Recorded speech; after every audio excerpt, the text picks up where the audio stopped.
যে আমি Taisir Mahmud, London Bangla press ক্লাবের জেনারেল সেক্রেটারি এবং সাপ্তাহিক দেশ পত্রিকার সম্পাদক। আমি প্রথমত এনআরবি হসপিটাল এর যে এই উদ্যোগকে স্বাগত জানাই এবং এই প্রজেক্টের সাফল্য কামনা করি। সিলেটের একটি প্রত্যন্ত অঞ্চল উসমানীনগরে এই হসপিটাল হচ্ছে। এই এলাকার মানুষের জন্য একটি হসপিটাল খুবই দরকার।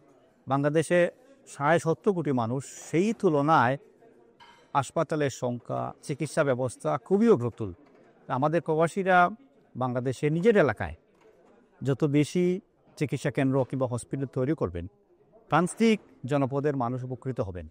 আমি আশা করছি এনআরবি হসপিটাল একটি ভালো মানের হসপিটাল হবে।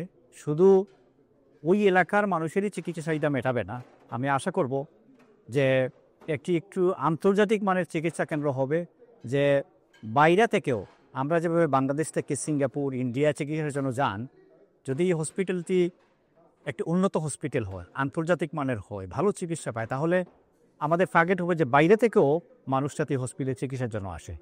আমি আশা করব সেই উন্নত মানের হসপিটাল প্রতিষ্ঠার লক্ষ্যে এর উদ্যোক্তারা কাজ করে যাবেন। আমরা একটি আন্তর্জাতিক মানের হসপিটাল আমরা দেখতে পাবো।